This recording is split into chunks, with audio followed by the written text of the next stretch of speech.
Coucou tout le monde, j'espère que vous allez bien. En tout cas, moi ça va. Je suis très très très contente de vous retrouver aujourd'hui pour le premier épisode de mon nouveau concept intitulé Nos confessions nocturnes. Pour ceux qui ne connaissent pas Nos confessions nocturnes, c'est un concept que j'ai débuté sur TikTok, la plateforme qui m'a fait percer en quelque sorte. Et suite à cela, vous avez beaucoup aimé ces poèmes, ces différentes réflexions que je pouvais avoir parce que oui, moi je suis comme ça. Je suis une personne qui réfléchit énormément et parfois ça peut aussi tourmenter. Donc j'ai décidé de me lancer dans les séries de podcasts, non sur Spotify parce que je trouvais ça important qu'on me voit et qu'on puisse parler ensemble. Ce serait super important d'avoir vos retours en commentaire. Donc je pense que ce sera plus sympa de filmer quoi. But I'll be on it always, always and ever. Pour vous expliquer un petit peu comment ce concept va se dérouler, c'est très simple. Tout va se passer par série d'épisodes, c'est-à-dire que chaque épisode aura un thème. Donc ça pourrait être une émotion, un sentiment ou quelque chose d'un petit peu plus global, un concept que vous et moi allons choisir parce que j'ai fait le choix d'emprunter une direction artistique, intimiste, réconfortant, où on est un petit peu dans notre monde, vous voyez. On est dans un monde à part, de réflexion, d'introspection aussi, parce que je pense que ça va être un moyen pour nous de mieux nous connaître et d'apprendre à nous connaître aussi. Donc du coup voilà, j'espère que ça vous plaira. Autant qu'à moi, ça me plaît de filmer et de réfléchir avec vous. Et je pense que j'ai assez parlé. On peut passer à la vidéo d'aujourd'hui. C'est parti.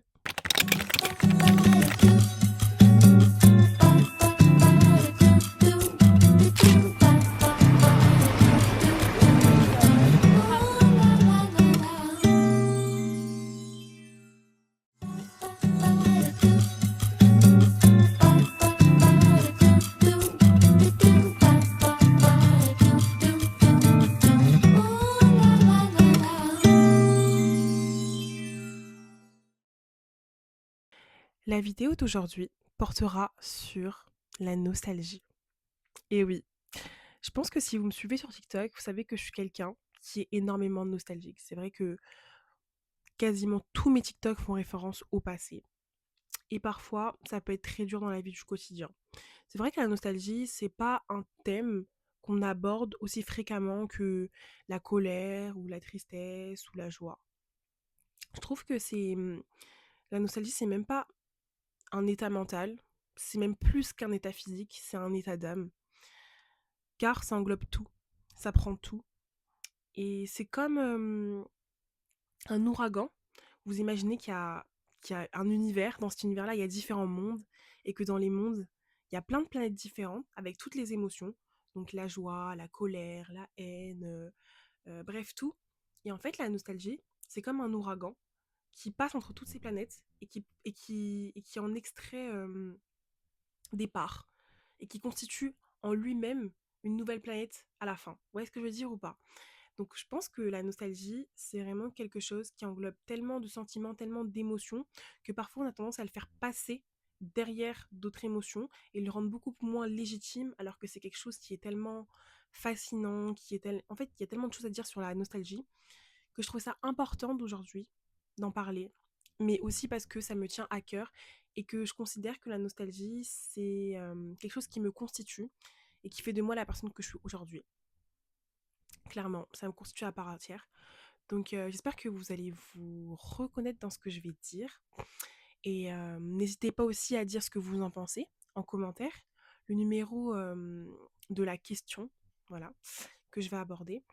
Et voilà, sentez-vous libre, parce que je pense que c'est notre chaîne à nous, c'est pas que la mienne. Et voilà, c'est parti. Pour chaque épisode, je sais pas trop comment je vais m'y prendre, mais je pense que c'est important lorsqu'on est dans une réflexion de suivre un fil d'Ariane.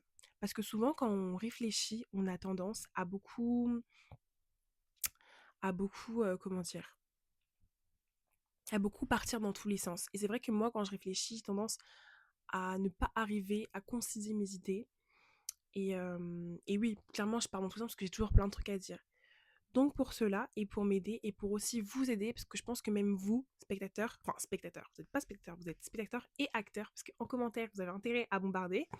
Mais je pense que c'est important aussi pour ceux qui n'ont pas forcément la enfin, pas la capacité, mais maintenant, lorsqu'ils arrivent sur ma chaîne ou qui n'ont pas forcément l'habitude aussi d'être en réflexion comme ça. En réflexion, ça ne veut pas forcément dire réfléchir, c'est pas la même chose, mais vraiment être en introspection, de comprendre où on va et dans quelle direction on va, pour qu'au fur et à mesure, tout le monde s'adapte et tout le monde comprenne comment on fonctionne ensemble. Vous voyez ce que je veux dire ou pas? Donc je pense que c'est important. Donc pour cela, j'ai fait le choix, comme fil d'Ariane, d'avoir 15 questions. Dans ces 15 questions-là, à chaque fois, il y en aura 2 ou 3 où je ne répondrai pas. Donc en amont, je ne sais pas parce que je ne connais pas les questions en avance. Et ces questions-là, ce sera à vous d'y répondre en commentaire et on en discutera, on en débattra. Et ensuite, sur TikTok, j'y répondrai avec mon avis à moi et aussi vos avis à vous. Et comme ça, on pourra partager nos réflexions aussi au monde de TikTok pour voir si eux aussi sont d'accord avec nous. Donc voilà, j'espère que ça vous plaira. Et si vous avez des suggestions aussi à me dire, n'hésitez pas à me dire en commentaire, je prends en compte tous les avis. Et voilà. Bon, je pense que j'ai assez parlé, j'ai beaucoup parlé. Comme vous pouvez le voir, j'aime beaucoup parler. Donc ça promet pour la vidéo. Installez-vous, prenez du popcorn, prenez quelque chose à manger, prenez une boisson, mettez-vous à l'aise et bienvenue dans notre monde de nos confessions nocturnes. C'est parti! N'oubliez pas de vous abonner avant de commencer. C'est super important pour me donner de la force. Alors, première question. Quand est-ce que tu ressens le plus de nostalgie? Cette question est intéressante car je pense qu'il y a plusieurs réponses. Je pense qu'on ressent le plus de nostalgie lorsqu'on est en perte de quelque chose, de quelqu'un, ou d'un lieu, ou d'un objet. Lorsque je vais parler d'objet dans ce podcast, je ne vais pas parler d'objet au sens matériel, je vais parler d'un objet au sens de quelque chose. Donc ça peut être un lieu, une personne, n'importe quoi. Donc je pense que le moment où on peut ressentir, où on est plus à même à ressentir la nostalgie, c'est lorsqu'on est en perte d'un objet. C'est-à-dire que lorsqu'on est en perte, on prend conscience qu'on n'aura plus jamais accès à cet objet-là, à cette personne-là, à ce lieu-là, à ce souvenir-là, à cet événement-là. Et dans ce cas-là, on se retrouve en manque et du coup en nostalgie. Parce qu'on y repense, parfois avec joie, parfois avec tristesse, parfois avec les deux, en mélancolie on peut le dire. C'est vrai que moi j'ai souvent du mal à distinguer complètement la mélancolie de la nostalgie parce que j'estime qu'on peut être mélancolique et à la fois nostalgique. Mais je pense qu'effectivement, lorsqu'on perd une personne, on va être plus à même à être nostalgique des souvenirs qu'on a passés ensemble que lorsque la personne est là. Tout simplement parce que une fois qu'on n'a plus ce qu'on avait, c'est là qu'on se rend vraiment compte de la valeur de l'objet, de la chose, du lieu, du souvenir. C'est vrai que on peut aussi avoir tendance à profiter à fond du moment présent. C'est vrai qu'il y a beaucoup de gens qui sont comme ça et c'est la meilleure chose qui puisse arriver à un être humain, je pense. Mais même si on a profité à fond de ce moment-là, plus tard, le souvenir va être beaucoup plus intense que l'événement. Parce qu'on sait que quand une chose est unique, elle a plus de valeur à nos yeux que quand elle est plurielle. Vous voyez ce que je veux dire ou pas? C'est vrai que c'est particulier en vrai en y réfléchissant, de se dire que pourquoi, quand quelque chose est unique, elle a plus de valeur à nos yeux que quand elle est plurielle. C'est vrai que c'est particulier. Ça, en fait, ça fait un petit peu de nous des êtres un petit peu toxiques finalement. Quand on a la chance d'avoir plusieurs événements ou plusieurs personnes ou de ça a moins de valeur que quand on a quelque chose d'unique. Vous voyez ce que je veux dire ou pas? Donc je pense que ouais, le moment où on est plus à même à ressentir de la nostalgie, c'est lorsqu'on est en perte de quelque chose, parce que la perte amène au manque, et le manque amène à la nostalgie. Donc voilà. On peut prendre des exemples, donc comme j'ai pris le décès de quelqu'un, ou sinon aussi les ruptures amoureuses, ou les ruptures tout court, ça peut être amical, familial. On peut avoir tendance à repenser au moment qu'on a passé et être nostalgique car on sait que ça va plus jamais se passer ou se dérouler. Les événements, c'est pareil. Parce que en fait, on était tellement présents à ce moment-là. On était tellement dedans. Quand j'évite de dire heureux, et je préfère employer le mot présent, parce que j'estime que la nostalgie, c'est pas forcément que dans les moments joyeux. On peut être aussi nostalgique des moments qui étaient beaucoup plus compliqués. Je pense que j'aurai l'occasion de développer un peu plus avec d'autres questions, avec les questions suivantes, parce que c'est vrai que j'essaye de commencer pas trop précis, comme ça après, je vais pouvoir développer cette idée-là, pardon. Mais ouais, je pense que c'est lorsque on est en perte de quelque chose. Question suivante. Je suis un petit peu enrhumée, donc si je renifle, excusez-moi. Et d'ailleurs, si vous entendez du bruit, je suis vraiment désolée, c'est ma sœur qui fait les travaux. Je lui ai demandé de faire le moins de bruit possible, mais je crois qu'elle n'a pas vraiment pris la remarque en, en remarque finalement. Et pour la petite anecdote, sachez que j'ai déjà tourné cette vidéo-là cette nuit. J'ai fini, il était 6 heures du matin. Et en fait, en coupant tout, vraiment, j'avais tout fini. Je me suis rendu compte que le micro avait coupé dès le début. Donc il n'y avait aucun son. Donc là, c'est la deuxième fois que je tourne et vraiment, je suis au bout de ma vie. Mais je suis très contente d'être là avec vous, hein. Mais c'est vrai que j'aurais bien voulu faire le deuxième épisode, quoi. Mais bon, c'est pas grave. Deuxième question. Est-ce que la nostalgie est un refuge ou un piège? Alors, cette question me parle énormément parce que j'estime que j'ai toujours baigné dans la nostalgie car, car j'ai vécu des choses dans ma vie qui ont fait que me réfugier dans le passé, parce que la nostalgie c'est le passé,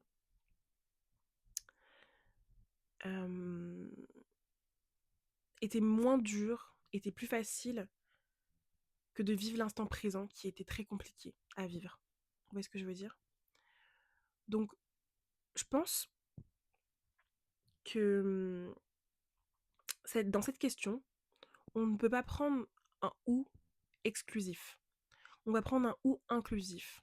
De telle sorte à ce que on peut très bien mêler piège et refuge.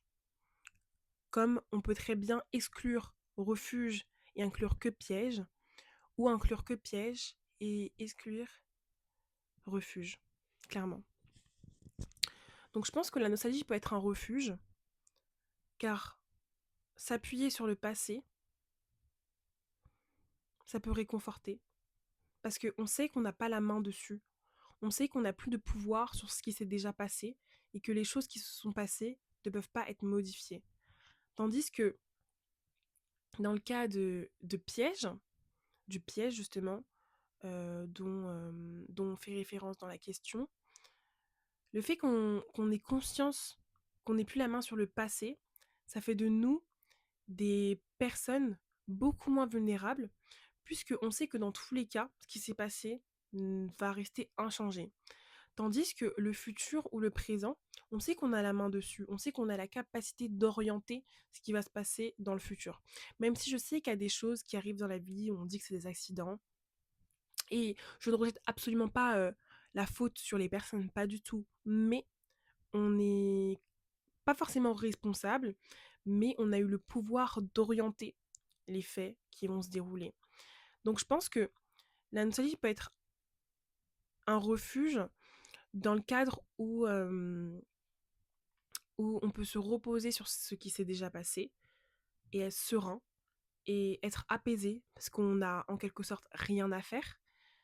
Dans tous les cas, on n'a pas le pouvoir en fait d'orienter les choses.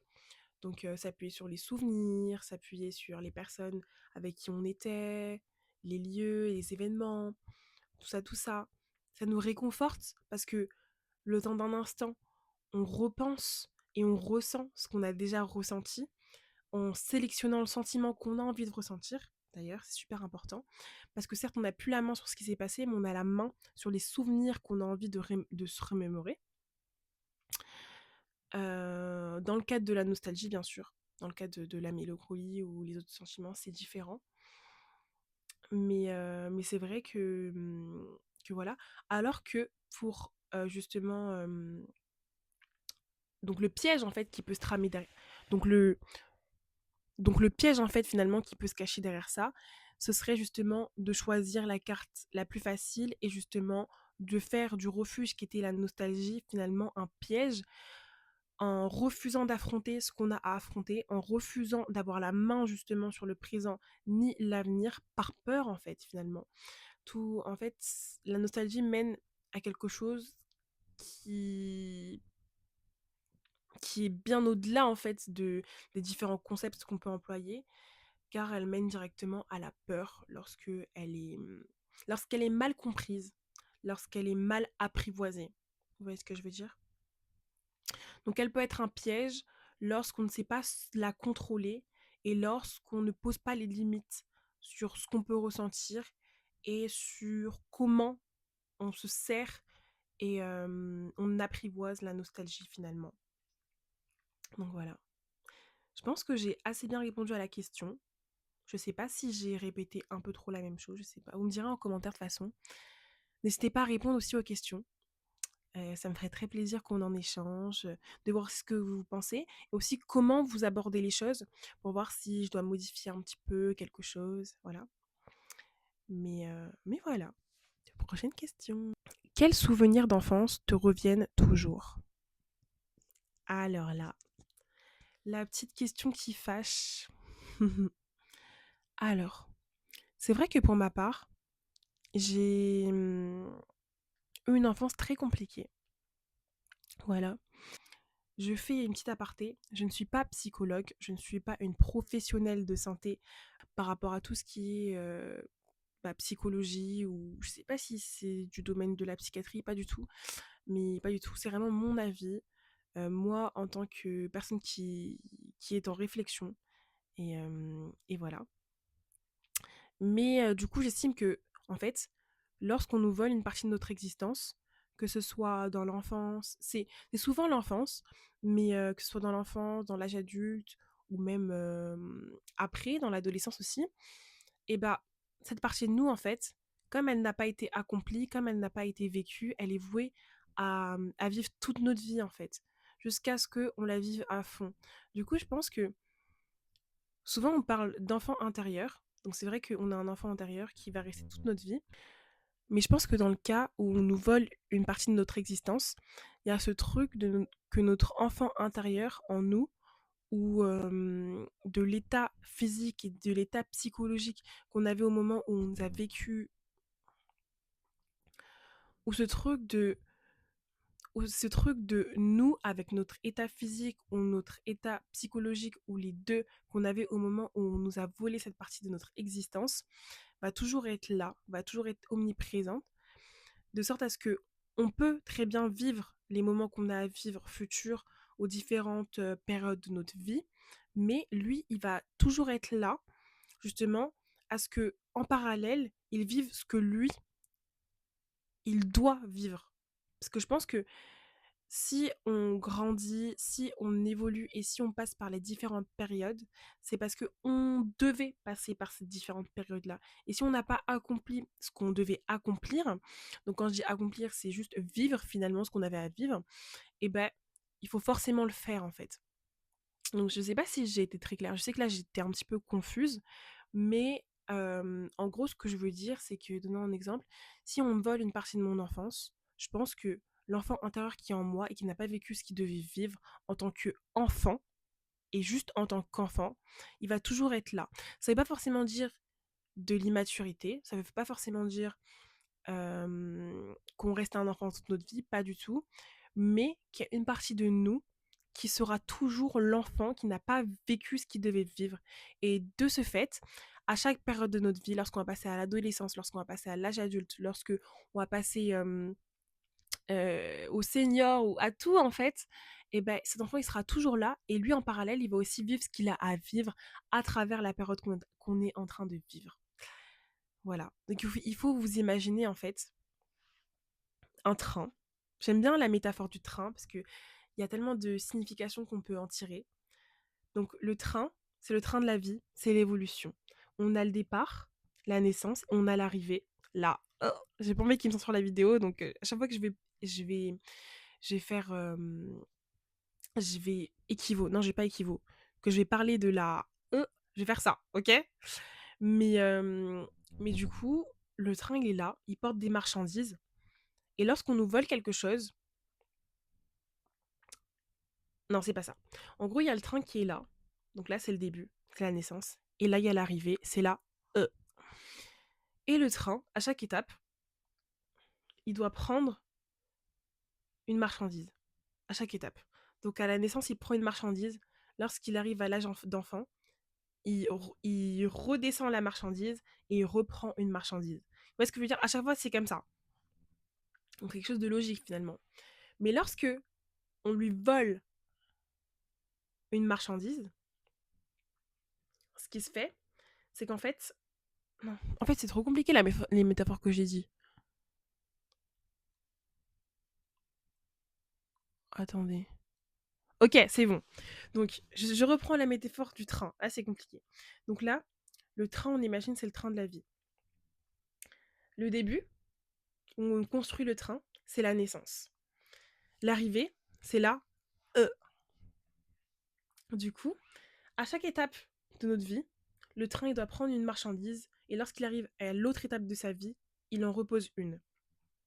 On imagine qu'à la naissance, il prend une marchandise et ensuite, lorsqu'il arrive à l'âge d'enfant, il redépose la marchandise, il prend son dû et il reprend une marchandise pour l'adolescence, et ainsi de suite. Maintenant, imaginons qu'on lui vole son enfance. Lorsqu'il arrive avec sa marchandise qu'il doit déposer et reprendre, on lui a déjà volé son argent, son dû de la marchandise qui était précédente. Donc ce qui va se passer, c'est que la personne va refuser en fait de vendre ce qu'elle a parce qu'elle n'aura pas de prix, elle n'aura pas d'argent en retour.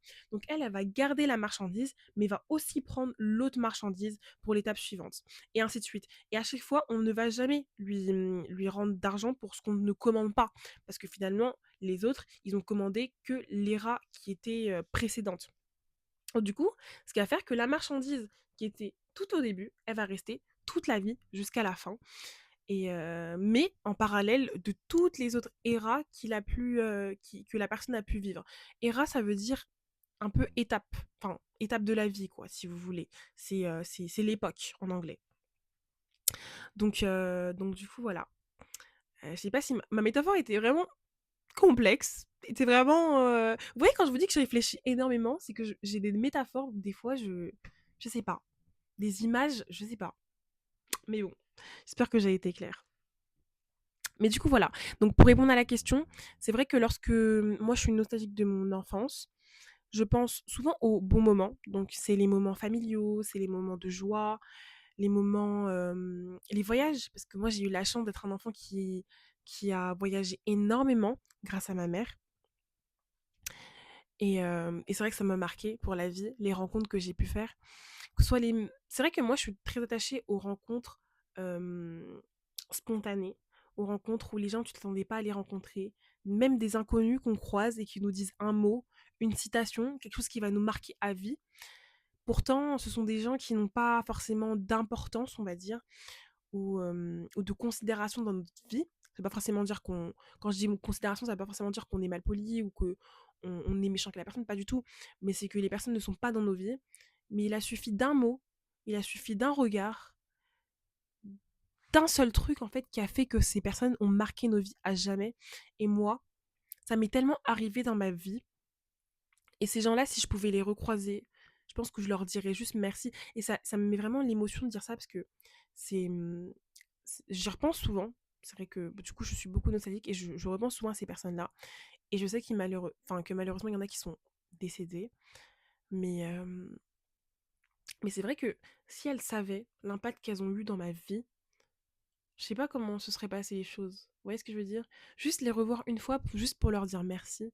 Juste un regard pour qu'ils comprennent qui m'ont sauvé en quelque sorte, que leurs paroles, que leurs mots ont ont été là au bon moment, alors que d'autres personnes qui ont toujours été là dans ta vie n'ont pas forcément eu le même impact, n'ont pas forcément eu autant d'impact que cette personne-là à ce moment-là. Vous voyez ce que je veux dire ou pas? C'est très particulier.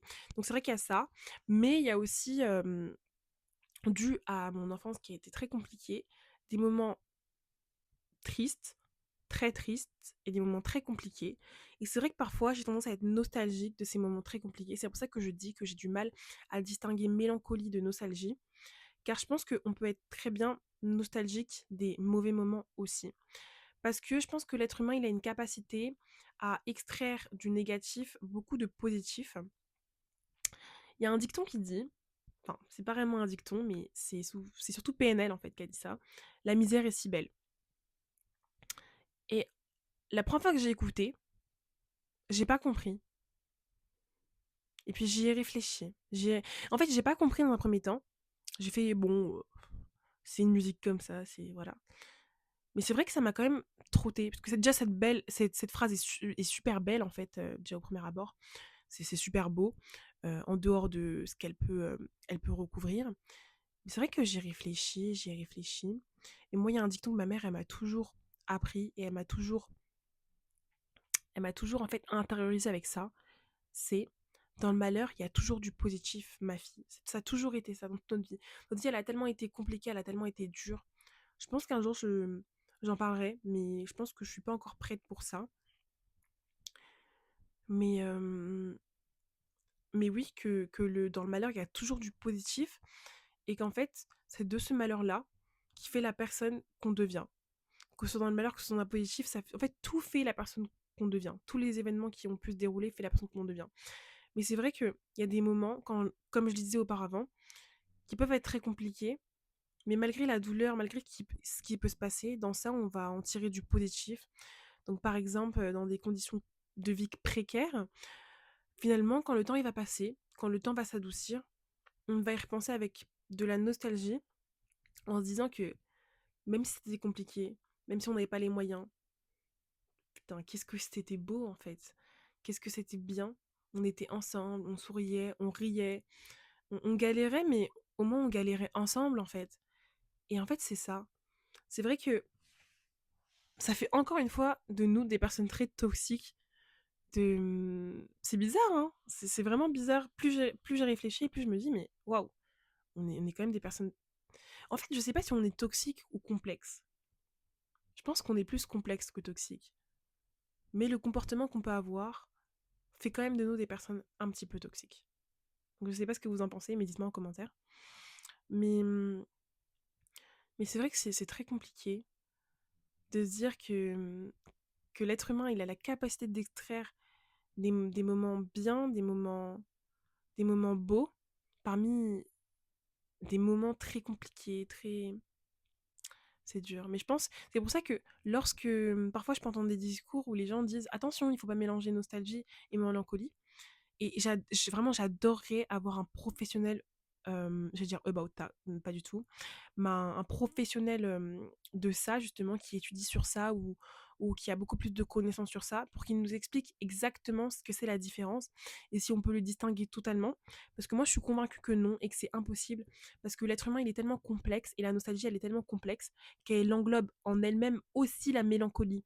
Donc, on peut très bien être nostalgique d'un moment très dur parce que finalement en fait on n'est pas nostalgique de ce souvenir dur, on est nostalgique de ce qu'on peut du moment en fait positif ou des moments positifs qui nous ont rendus heureux qu'on extrait de ce souvenir négatif.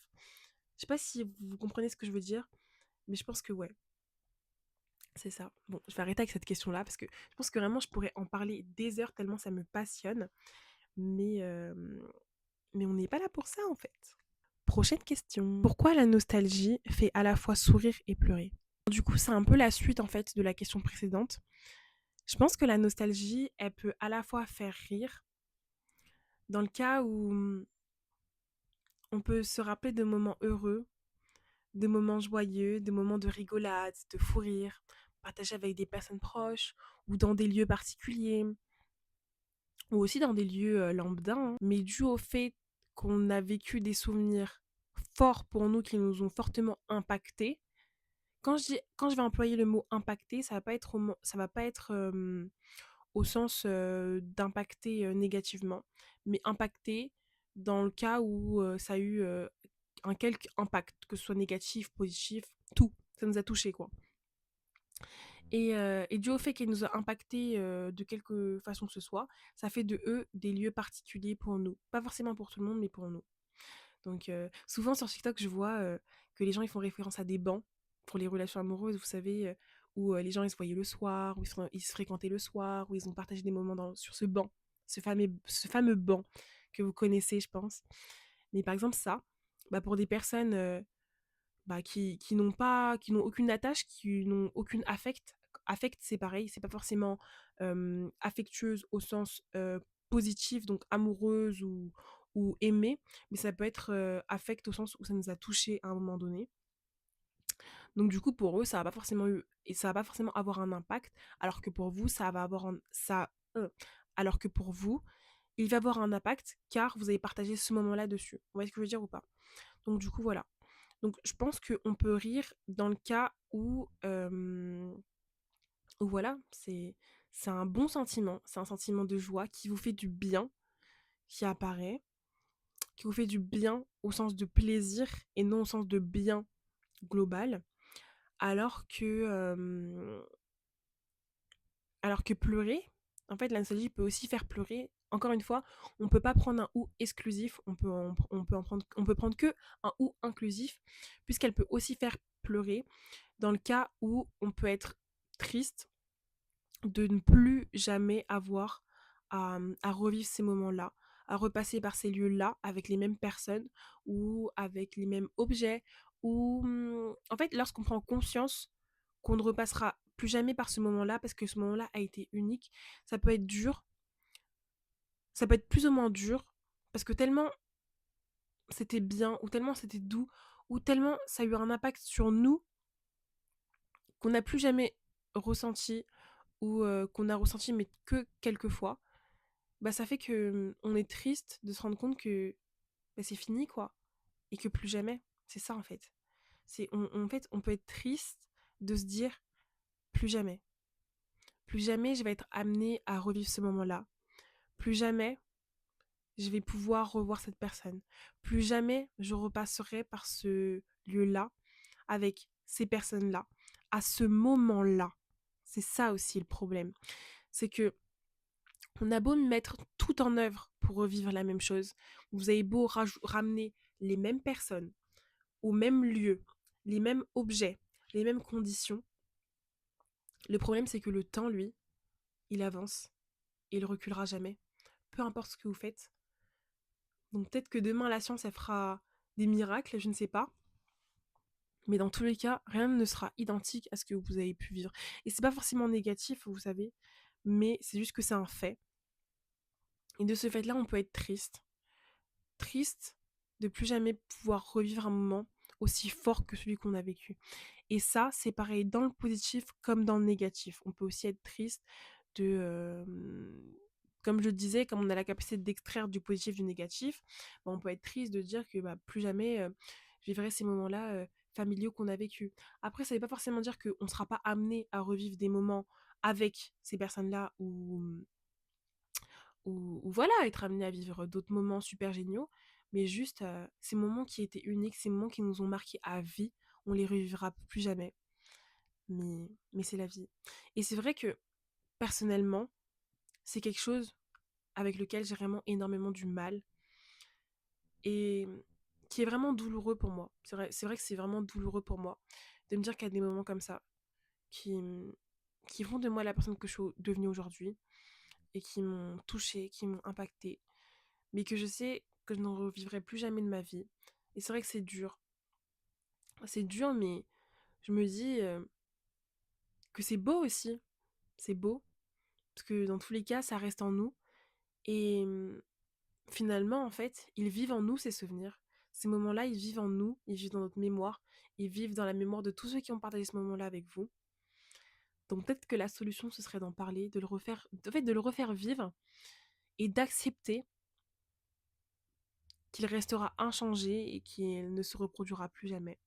Mais que c'est comme ça, en fait, qui va rester unique et qui va rester beau. Voilà. Prochaine question. Alors, je bois un petit peu, j'ai super soif.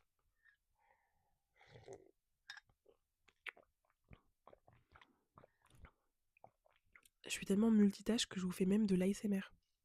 Je suis trop capable. Prochaine question. La musique a-t-elle le pouvoir le plus fort de réveiller la nostalgie? Cette question est très particulière et elle est très intéressante aussi.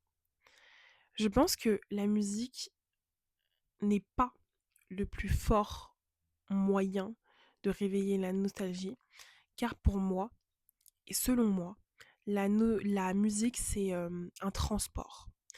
La musique constitue en elle-même un simple transport d'informations faisant référence à quelque chose qui s'est produit dans le passé, à un objet, au sens où je vous ai dit au début de la vidéo.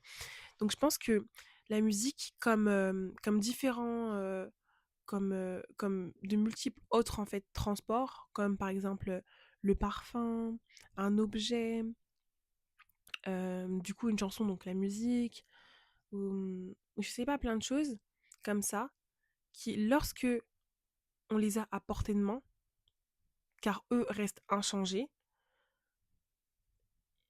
bah, ils vont nous faire penser au moment qu'on a vécu ou au lieu dans lequel on a vécu, mais dans tous les cas, on a vécu le moment, quoi, avec eux.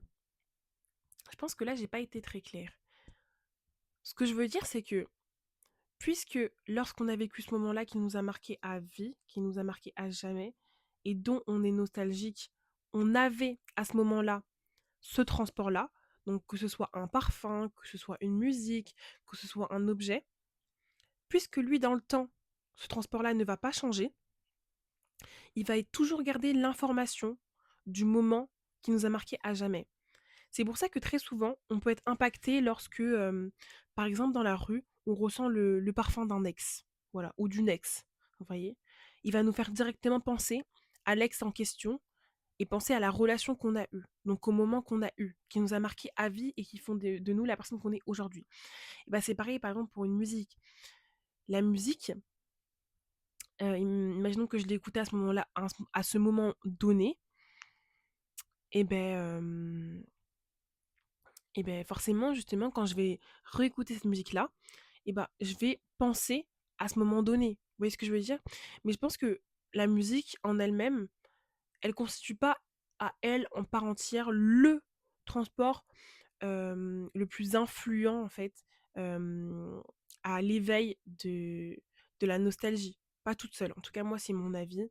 Je pense qu'elle est tout autant légitime et elle est tout autant influente que les autres transports, qui sont des objets, qui sont des parfums aussi, vraiment les parfums, mais aussi les photos, bien sûr, qui eux vraiment capturent le moment présent, donc qui devient du coup un moment passé. Donc du coup voilà. Mais qui ne peuvent pas devenir un moment futur. Prochaine question. Est-ce qu'on est nostalgique seulement du passé ou aussi d'instants qu'on vit déjà?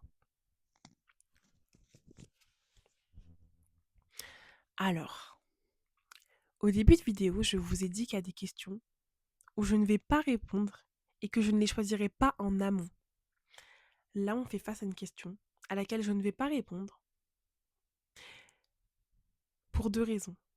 La première, c'est qu'elle est vraiment complexe et que je pense que à moi toute seule, je ne suis pas en capacité d'y répondre et que j'ai besoin de votre aide pour pouvoir y répondre. Donc je pense que je vais vous laisser y répondre en commentaire, qu'on va en parler, qu'on va en débattre, et puis dans un prochain TikTok, je répondrai aux deux questions ou aux trois questions auxquelles je n'ai pas répondu aujourd'hui. Donc là, on va passer à la prochaine question, si vous le voulez bien. Vous allez me dire, oui, mais qu'est-ce qu'elle est flemmarde celle-là? On vient juste pour regarder, on n'est pas là pour participer. Et oui, je suis désolée, mais c'est notre chaîne à nous. Écoutez, qu'est-ce que vous voulez que je vous dise? On passe à la prochaine question. Est-ce que la nostalgie, c'est une manière d'aimer encore une personne, un lieu ou un moment disparu? J'aime bien le disparu à la fin de la question parce qu'il fait référence à toute la nostalgie. La nostalgie, c'est clairement ça. La question en fait en elle-même est la nostalgie.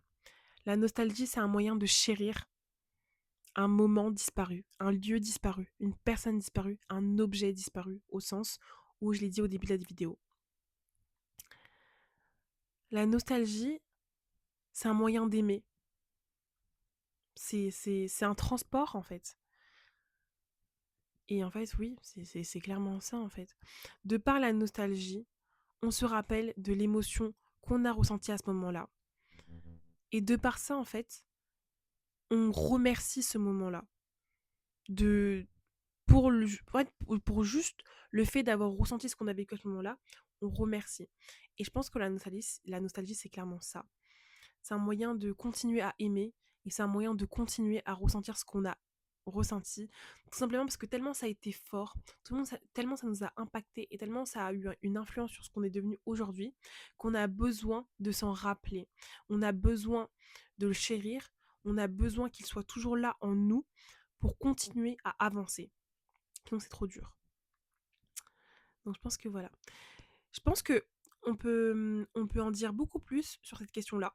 Donc, je vous invite à prendre part à vos claviers et à détailler vos réflexions par rapport à ça. Mais pour ma part, je pense que je vais m'en arrêter là, en fait, par rapport à cette question-là. Même si je pense que je pourrais beaucoup plus développer, mais que c'est pas forcément le moment pour développer cette question. Donc voilà. Vous allez me dire à quel moment tu comptes faire. En fait, c'est la vidéo par rapport à ça. J'avoue. Mais voilà. On en discutera en commentaire.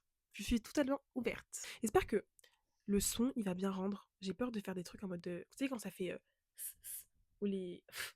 ou les... Genre, par exemple, ça, je sais que au micro, c'est horrible à entendre. Donc j'espère que ça va pas faire.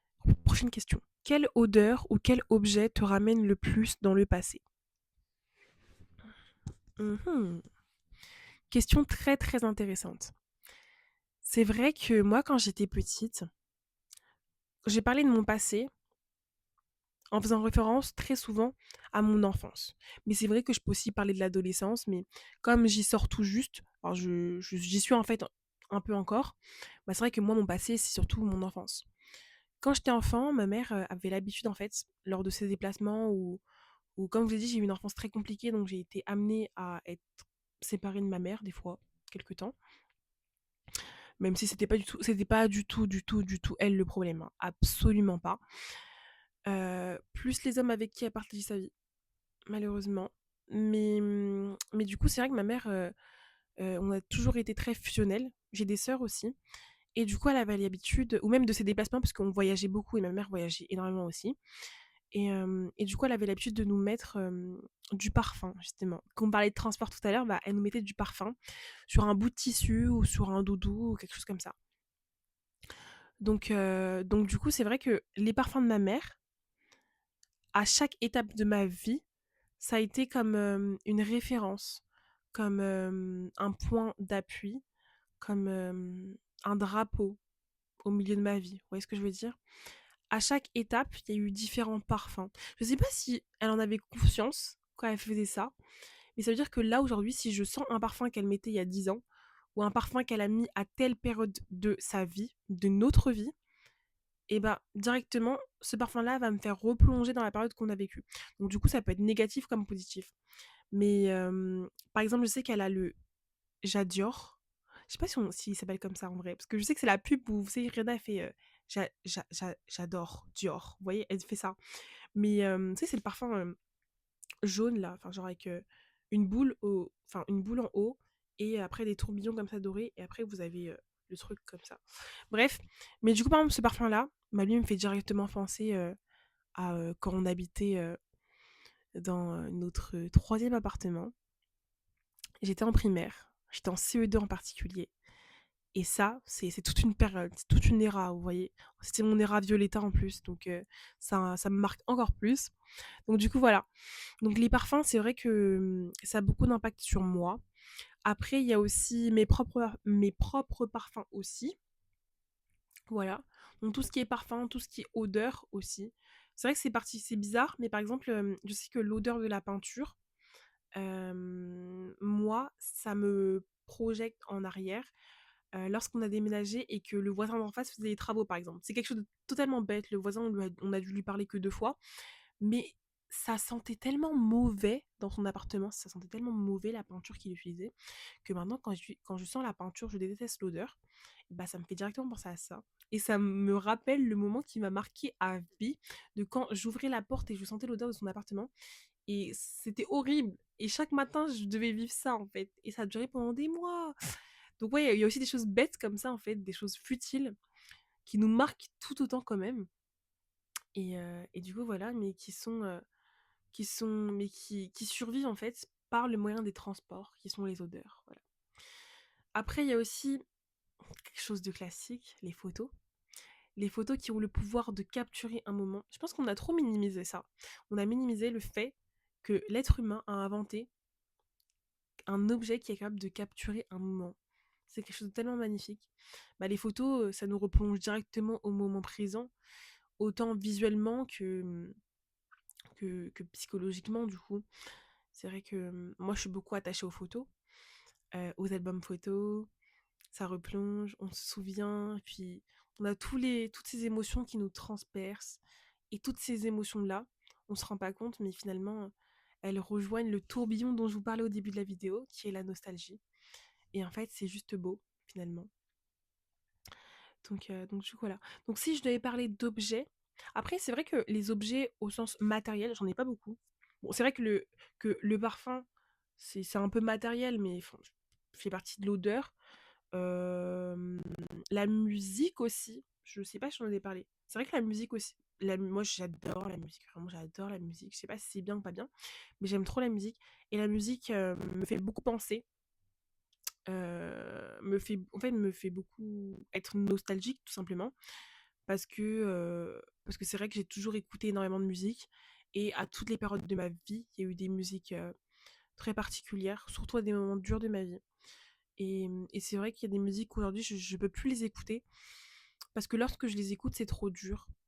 C'est trop dur parce qu'elles me replongent automatiquement à des moments que j'ai vécus, où j'ai tellement souffert, ça a tellement été dur. J'étais tellement au bout, en fait, clairement au bout de ce que j'étais capable de subir, que je sais que si je les écoute aujourd'hui, je serais pas capable de tenir. Et tout simplement, j'ai peur de ce que je peux ressentir et j'ai pas envie de ressentir ce que j'ai ressenti. Parce que, en quelque sorte, en fait, la nostalgie, c'est un moyen de faire survivre les émotions qu'on a eues dans le passé, comme j'ai dit précédemment. Mais autant dans le positif que dans le négatif. Et c'est ça, en fait, l'ambivalence. C'est que tout autant on peut être super waouh, super oh, c'était tellement bien, à fond dans le souvenir, dans l'objet précédent, passé, que autant ça peut être dur, ça peut transpercer. C'est compliqué. Donc du coup, voilà. Pour ma part, si je devais faire un top 3, je ferais... Bon, la musique, je peux pas l'exclure. Voilà, la musique, ça... Automatiquement. Je pense que le lien que j'ai avec la musique, on est beaucoup à partager ce lien-là, mais il est tellement unique que ça fait limite peur. Genre, c'est un truc de ouf, clairement, c'est un truc de ouf. Désolée pour le vocabulaire qui n'est pas inapproprié. Je ne dirais pas ça sur ma chaîne, c'est faux. On va pas s'inventer une personnalité. Mais donc, musique, parfum. Le parfum direct. Moi, j'ai des parfums là que j'ai dans, euh, dans, dans mon placard à parfum. Je les sens, je ne peux pas me les voir. Je ne peux pas me les voir. Tout simplement parce que quand je les sens, ils me font penser à quelque chose, à quelqu'un ou à une période. Par exemple, je pense à ma brume. Moi, ma meilleure amie, quand elle vient chez moi, elle utilise toujours la même crème. Et en gros, c'est une crème que ma première meilleure amie, quand je suis arrivée dans ma ville ici, là, elle m'a offert de toute ma vie. C'était vraiment ma première meilleure amie ever. Et quand je la sens, je pense plus aux souvenirs que j'avais de base avec ce parfum-là. Je pense, parce que c'était une gamme en fait. Donc il y avait gel douche, il y avait brume, il y a crème pour le corps. Donc mais c'est tous la même odeur quoi.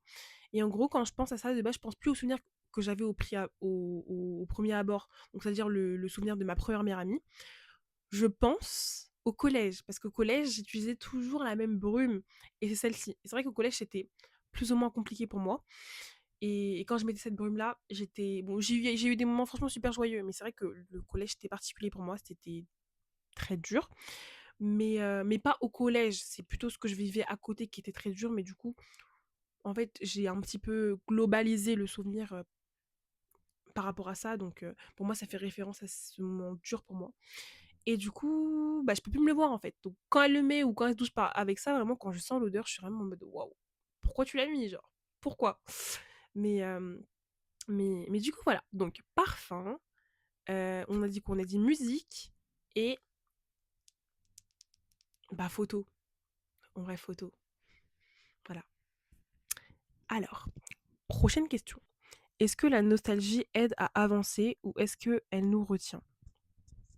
Alors, cette question est intéressante.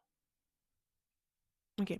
Cette question est très intéressante et elle fait un petit peu écho à la question numéro 2, lorsqu'on parlait de refuge ou de piège. Je pense que, la nostalgie peut nous aider à nous faire avancer dans notre vie, car elle constitue en elle-même un témoin de ce qu'on a déjà vécu. C'est-à-dire que, on peut se servir de la nostalgie comme une preuve qu'on est capable de continuer à avancer, comme une preuve qu'on est capable d'affronter ce qu'on a affronté parce qu'on a déjà affronté ceci auparavant. Mais je pense qu'on peut s'y perdre, et qui peut aussi constituer finalement, hem, un piège et qu'on peut en fait y rester bloqué parce que comme on est réconforté par l'idée qu'on a déjà vécu ça et qu'aujourd'hui on en est là, on est incapable de vivre ce qu'on a à vivre plus tard. Ou juste tout simplement, en fait, on n'en a pas envie. On n'a pas envie de ressouffrir ou de repasser par des moments durs. Donc on préfère se refugier, donc rester dans le moment oublié, dans le moment passé.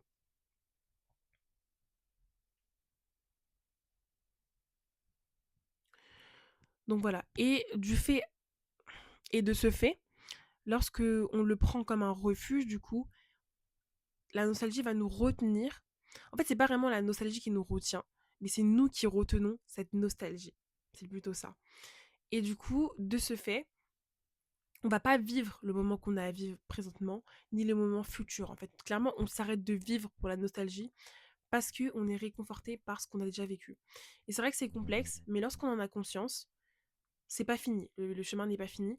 Il faut vraiment avoir un vrai travail avec soi-même et apprendre en fait, apprendre à vivre avec quoi, pour, pour avancer et pour user la nostalgie comme on devrait l'user quoi. Donc du coup voilà. Donc là, encore une fois, on peut pas prendre un ou exclusif, on va prendre un ou inclusif, car la nostalgie peut nous faire avancer. Je pense que dans tous les cas, la nostalgie nous fait avancer. Dans tous les cas, parce que c'est impossible d'avancer sans être nostalgique, sans avoir conscience qu'on a déjà vécu ce qu'on a vécu et que de par ça, on peut en tirer la force. Je pense que c'est pas possible. Je vois pas comment un être humain pourrait survivre, pourrait continuer à vivre sans avoir été nostalgique au moins une fois dans sa vie et sans avoir pris comme exemple ce qu'il a déjà vécu. Je pense que c'est pas possible. Dans la vie, tout est leçon. Donc, tout ce que vous vivez, en fait, ça fait de vous les personnes que vous allez devenir et c'est une leçon pour ce que vous vous apprêtez à vivre. Donc, du coup, voilà. Mais par contre, la nostalgie peut aussi, en fait, on est, en fait, on peut être nostalgique et ne pas être nécessairement bloqué dans la nostalgie. On peut très bien ne pas prendre la nostalgie comme un refuge, euh, du coup pas temporaire, mais pour toute la vie. Voilà. Donc on est capable de s'en extraire, on est capable de finalement la dompter lorsque on a en main les objets, les capacités et les outils en fait tout simplement que justement on a intériorisé, mais de par un travail intérieur. Vous voyez ce que je veux dire ou pas?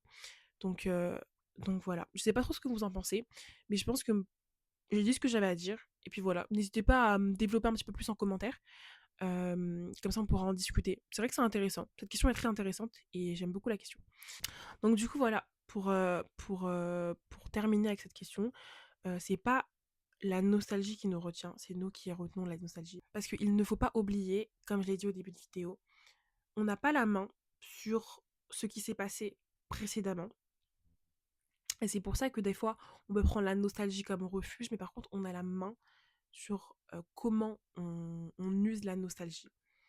Donc c'est pour ça que la nostalgie ne peut pas nous retenir, en fait. C'est nous qui retenons la nostalgie. Prochaine question. Pourquoi certains souvenirs font mal alors qu'ils sont beaux? Alors, cette question, elle va être très simple et très rapide. Sauf si vous avez autre chose à dire par rapport à ça. Mais la nostalgie, elle peut faire mal alors que les souvenirs sont beaux, tout simplement parce qu'on est en manque de ces souvenirs-là. Lorsqu'on a vécu un moment tellement fort, qui nous a tellement impacté dans le bon sens, tellement joyeux, tellement... En fait, un souvenir qu'on chérit tellement à quel point, en fait, à tel point que elle peut faire limite de nous... Je sais pas comment expliquer. Je sais pas expliquer. Dans le cas où les souvenirs, ils sont tellement doux, ils nous ont tellement forgés dans le bon sens, ils sont tellement doux, et ben ça fait mal de se dire qu'on pourra plus jamais vivre ces moments-là. Ça fait mal de se dire que ces moments-là sont que uniques et que ce qu'on a vécu à ce moment-là, on le revivra plus jamais. Et ça, c'est dur de se dire ça, comme je le dis. En fait, je l'ai déjà dit ça. Mais, mais c'est pour ça que parfois ça peut être triste. Mais en fait, c'est pas le souvenir qui est triste. C'est nous qui sommes tristes de plus jamais avoir l'occasion et de ne plus avoir la main sur le fait de revivre ce moment-là. Et comme j'ai dit précédemment, on aura beau mettre tout, toutes les conditions nécessaires à reproduire ce souvenir-là ou ce moment-là, ce ne sera plus jamais pareil parce que tout simplement le temps, lui, avancera toujours et ne reculera point en fait. Donc c'est pour ça que les, les souvenirs peuvent être beaux, peuvent être joyeux, peuvent être heureux, mais nous, on n'est pas... en fait, c'est pas qu'on est malheureux, parfois on peut l'être aussi, mais c'est que ce qui est triste, c'est pas le souvenir qu'on a de ces moments-là, mais c'est juste le fait de prendre conscience qu'on ne les revivra plus jamais. C'est ça en fait. En fait, ce qui est triste, ce qui nous rend triste, c'est le plus jamais plus. C'est ça. Je sais plus qui disait ça. Plus jamais plus.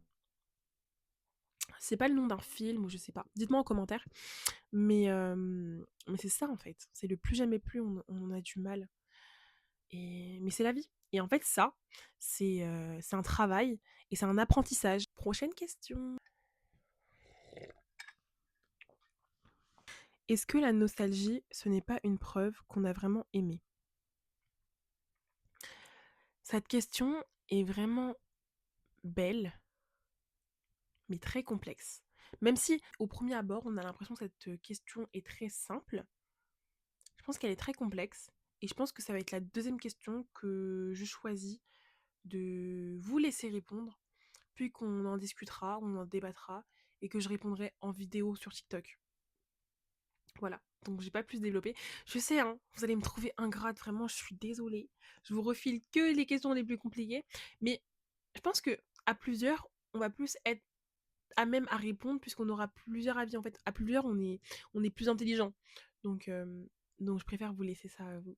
Voilà, je me débarrasse un petit peu de la question. Désolée. Prochaine question. Peut-on être nostalgique de ce qu'on n'a jamais vécu? Alors, j'aime beaucoup cette question et je pense que c'est particulier et je m'y attendais pas. Bon, du coup, là, j'ai pas joué la comédie. Là, je m'y attendais étant donné que j'ai déjà tourné la vidéo et que elle est juste pas sortie avec le son. Mais c'est vrai que la première fois que je l'ai lu, la question, je m'y attendais pas du tout à la voir et je suis trop contente parce que c'est vrai que bah, vous allez peut-être me prendre pour une folle, mais oui, on peut être nostalgique de moments qu'on n'a absolument pas vécu. Voilà. Tout simplement parce qu'en fait, on les a vécus par procuration.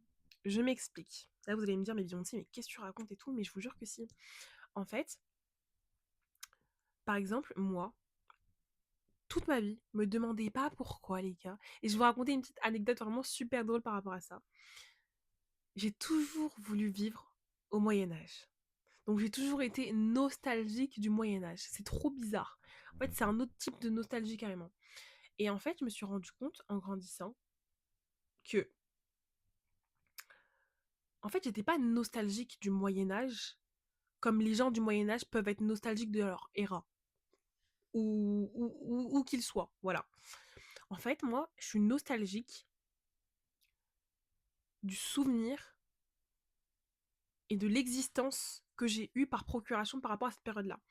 Donc moi, quand j'étais petite, comme j'étais passionnée par le Moyen Âge que j'ai découvert à l'école, c'est vrai qu'à l'école, on nous parlait beaucoup de ça. Il y avait des ateliers autour du Moyen Âge, des cours d'histoire. Moi, j'adore l'histoire. J'ai toujours été une passionnée de l'histoire. Mais aussi les livres que j'avais tendance à lire, ou les activités dans les magazines et tout par rapport à l'histoire. Les trucs comme ça, vous voyez ce que je veux dire? Les dessins animés, les films, les documentaires. Et du coup, j'ai en quelque sorte vécu le Moyen Âge, mais par procuration. C'est-à-dire par l'intermédiaire des livres, des documentaires, des films, hem, de l'école, des cours d'histoire. Et du coup, ça fait qu'en fait, moi, je suis nostalgique, pas forcément du souvenir des cours d'histoire ou des livres de ça, même si, je sais qu'au fond, moi, je le suis aussi. Mais je suis nostalgique de l'existence que j'ai menée à travers ça. Je sais pas si vous comprenez ou pas. C'est comme si j'avais vécu le Moyen Âge à travers les livres. En fait, ça va bien plus que le moyen d'accéder aux informations enfin, par rapport au Moyen Âge.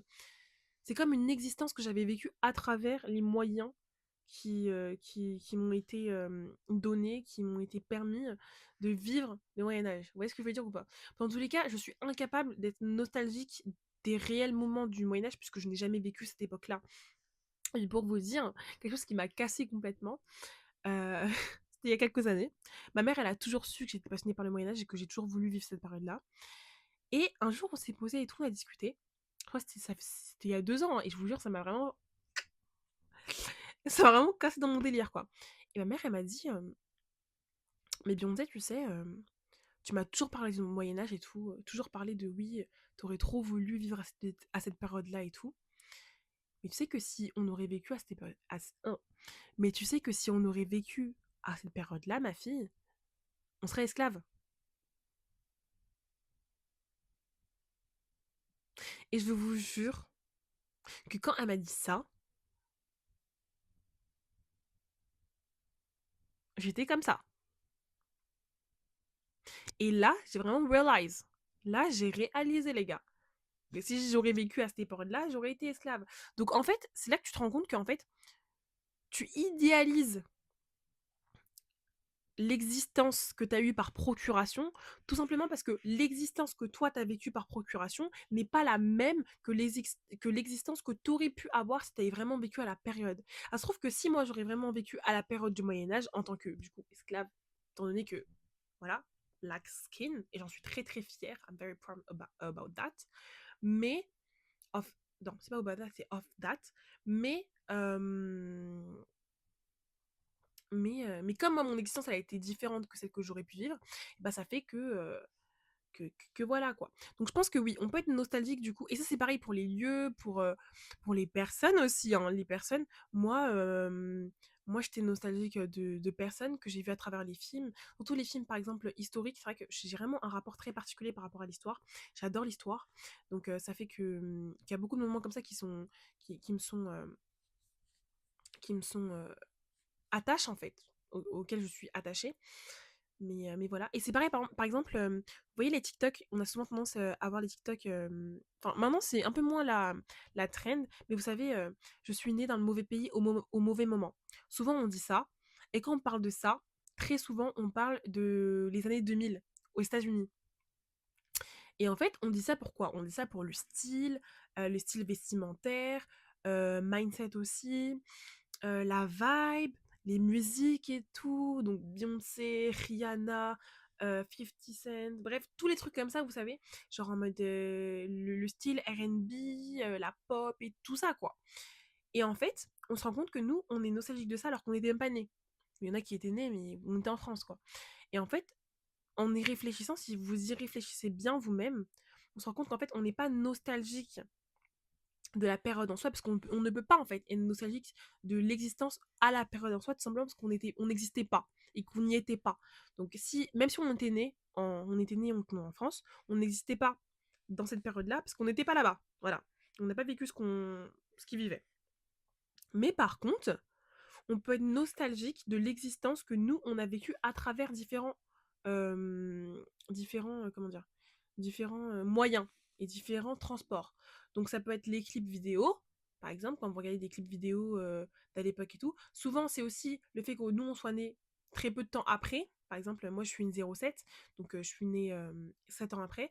Et quand je suis née et tout, toute mon enfance, j'ai été baignée dans du Beyoncé, dans du Rihanna. Donc du coup, on a vécu un peu la vibe et tout. Nos parents, ils étaient un peu style pareil et tout. Du coup, à travers eux, à travers ces clips vidéo-là, à travers aussi les films qu'on peut voir, les films de Vibe 2000 et tout, ou même les photos, les documentaires, les trucs comme ça, et bah nous, on vit une existence dans cette période-là par procuration. Vous voyez ce que je veux dire ou pas?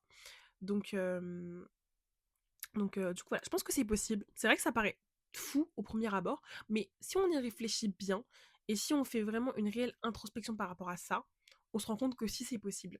Car tout est possible dans la nostalgie, et c'est ce qui fait son charme, ce qui fait sa beauté, et c'est pour ça que j'adore la nostalgie. Prochaine question. Avec le temps, la nostalgie devient plus douce ou plus lourde? Hmm. Je pense qu'avec le temps, la nostalgie devient un devenir qui n'est pas linéaire. C'est-à-dire que je pense que la nostalgie, elle peut très bien devenir plus lourde comme plus légère. Et ça dépend selon les périodes. C'est pas elle va forcément devenir plus lourde toute la vie ou forcément devenir plus légère. Vous voyez, tout n'est pas ou blanc ou noir. Non, des fois ça peut être gris.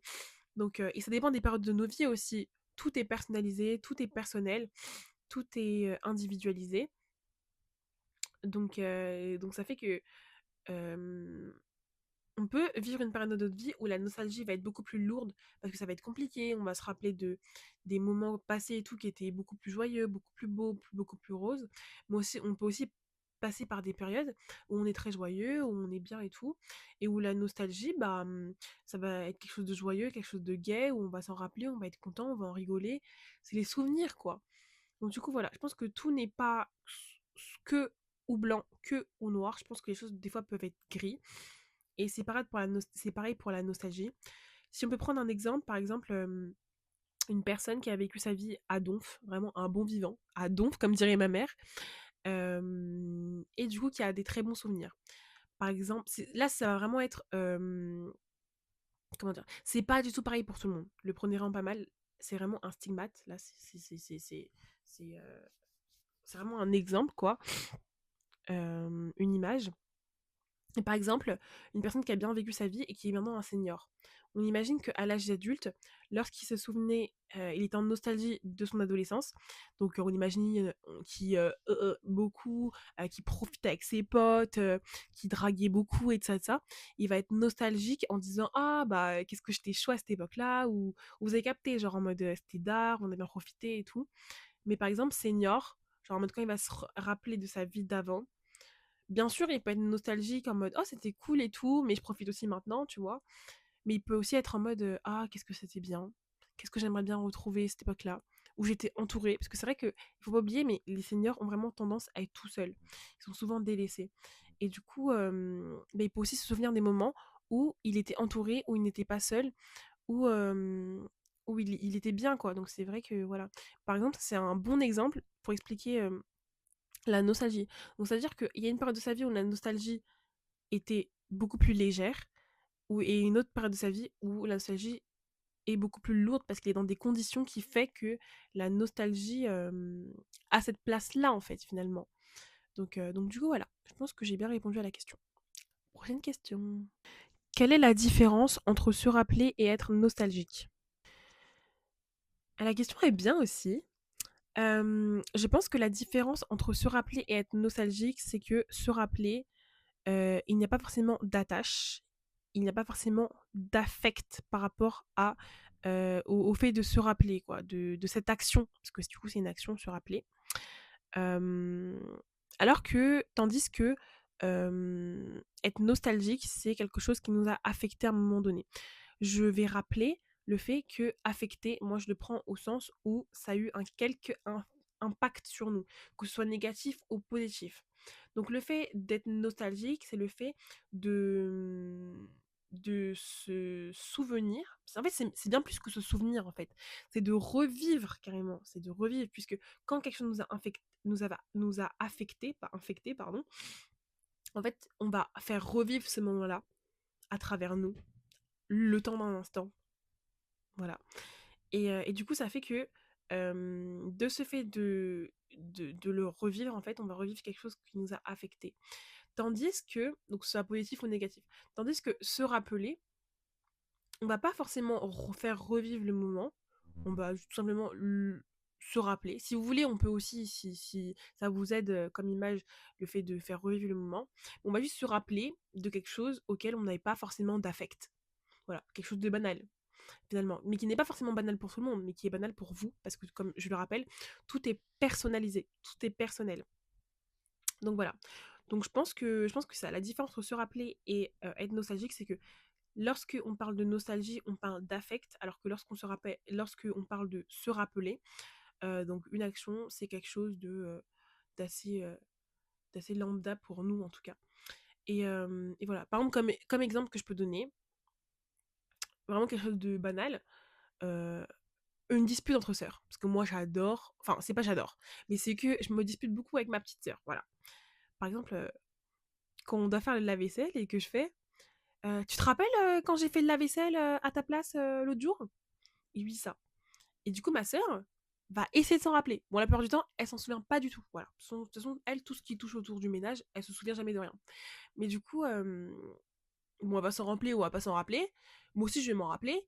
Mais c'est pas quelque chose qui m'a marqué. C'est pas quelque chose qui m'a vraiment affecté en vrai. Enfin, même si ça me gave, mais c'est quelque chose parmi tant d'autres. Vous voyez ce que je veux dire? Alors que nostalgie, je vais pas être nostalgique du jour où j'ai fait la vaisselle à la place de ma sœur. Ma sœur non plus. Genre, on s'en fout. Alors que la nostalgie, ça va vraiment être quelque chose de beaucoup plus profond, beaucoup plus ouais, affectueux finalement, qui va nous affecter. Donc du coup, voilà. N'hésitez pas à répondre ou à compléter si vous trouvez que j'ai pas assez développé. Voilà. Là, on va passer à la dernière question. J'ai pas envie de vous quitter. Est-ce qu'il faut apprivoiser sa nostalgie ou la laisser nous traverser? On termine en beauté avec cette question-là, très clairement. Parce que là, ça va être la conclusion générale de la nostalgie. Oui, il faut... Alors déjà, là, on va prendre encore une fois pour terminer un ou inclusif, pas exclusif. Dans tous les cas, la nostalgie doit être apprivoisée, comme toutes les émotions qu'on peut avoir. C'est pas forcément positif, c'est pas forcément négatif. Moi, je suis de la team qui pense qu'on doit vivre les émotions comme elles nous arrivent, comme elles nous parviennent. Mais c'est vrai que dans le cas où on n'est pas dans notre environnement naturel, parce que oui, il faut accepter aussi le fait qu'on a été socialisé, on est des êtres sociaux maintenant, ça fait qu'on vit en société. Et dans la société, on ne peut pas en fait avoir la main sur sur nos émotions. On le voit bien. Il y a des gens qui disjonctent complètement et du coup ils sont mis en marginalité de la société, tout simplement parce qu'en fait ils ne sont plus, ils représentent un danger pour la société. C'est pas forcément négatif, enfin c'est pas forcément méchant, c'est pas forcément méchant, mais c'est juste parce que comme on vit en société, il y a des comportements qu'on doit adopter pour que tout le monde se sente bien, d'accord? C'est pas parce que toi tu vas mal que tout le monde doit aller mal. Non, c'est peut-être égoïste, mais c'est comme ça. Du coup, ça fait que même si je suis une personne qui pense que on doit, enfin, de base, on est censé vivre les émotions comme on doit les vivre, parce que c'est important aussi d'être en accord avec soi-même, c'est important d'être en accord avec ses émotions et de ne pas les rejeter, de ne pas les refouler, parce que finalement, après, ça crée juste des troubles, des troubles qui, bref, qui gâchent toute la vie. Mais je prends aussi en compte qu'on vit en société et que du coup, il faut apprendre à tout apprivoiser. Et dans le cas de la nostalgie, c'est pareil. On doit apprendre à apprivoiser la nostalgie de telle sorte à ce que lorsqu'elle nous transperce, lorsqu'elle nous traverse, parce que oui, pour répondre à la question du coup, il faut accepter qu'elle nous traverse aussi. C'est important de vivre les émotions, parce que si vous vivez pas les émotions, si vous refoulez tout, au bout d'un moment, les gars, ça va exploser. Croyez pas que on est des dieux, croyez pas que on est surhumain, non, nous on est humains. Donc quand on doit vivre quelque chose, il faut le vivre, parce que si on le vit pas, ça va nous rattraper. C'est comme le train dont je vous ai parlé au début. La vie, c'est un train. Tes émotions, c'est aussi des marchandises. Si tu ne déposes pas les marchandises au mec qui a commandé les marchandises, à la fin, il y a la douane, d'accord? Donc, si la douane elle te rattrape, tu vas devoir tout payer, tout rembourser. Et le tout remboursé, c'est l'explosion.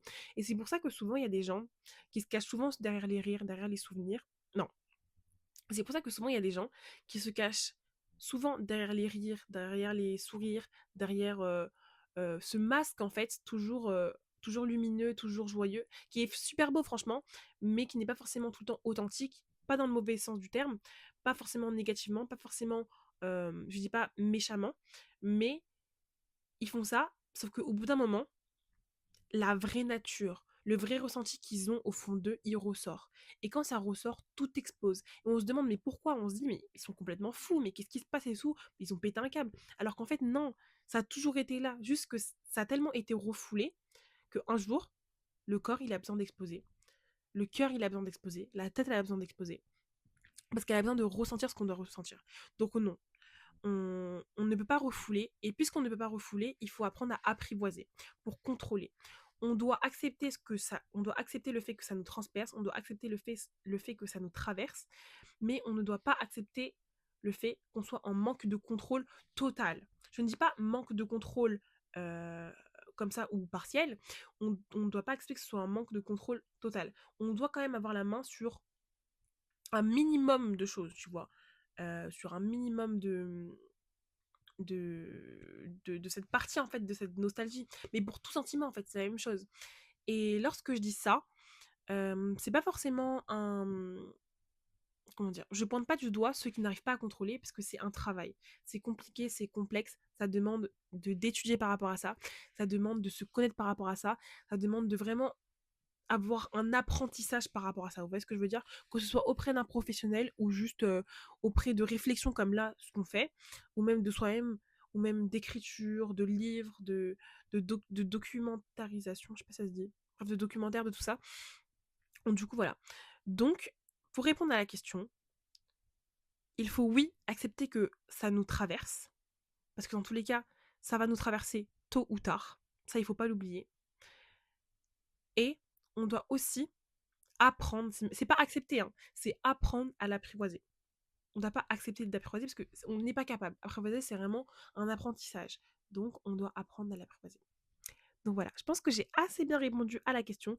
Je sais pas ce que vous en pensez, mais je trouve que c'est la question à laquelle j'ai le mieux répondu. Dites-moi si j'ai raison ou pas. Je m'améliore de plus en plus au fur et à mesure de la vidéo. De toute façon, je vous avais prévenu, hein. Au début, moi, je suis timide, je stresse, je bégaye et tout. Mais à la fin, lorsque la machine est activée, je parle, je parle, je parle, je parle, je parle.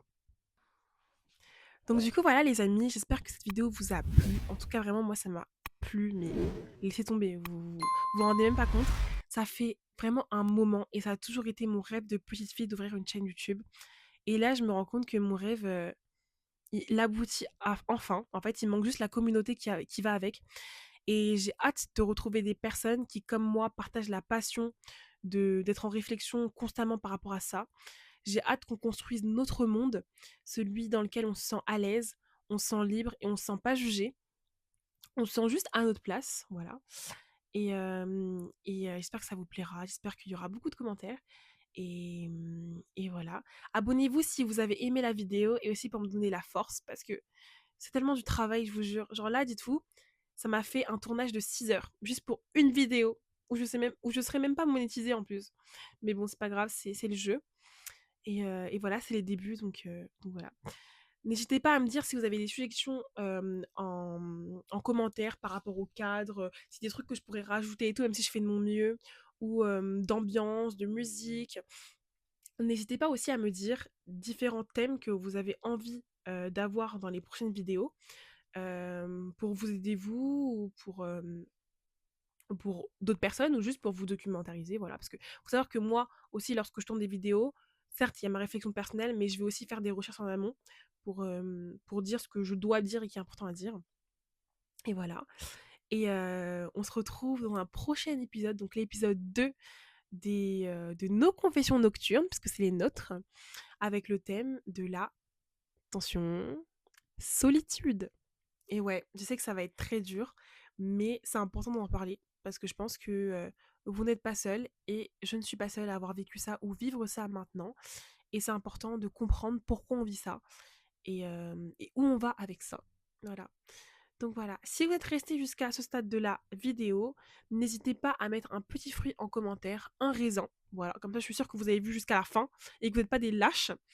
Et, euh, et moi, je vous souhaite une bonne soirée. Profitez bien de vos proches et chérissez les moments que vous avez à vivre. Ne restez pas bloqué dans le passé, mais avancez en acceptant votre passé. Et n'oubliez pas de vous abonner. Je vous fais de gros bisous. Mouah. Il était un peu gênant mon moi là. Mouah.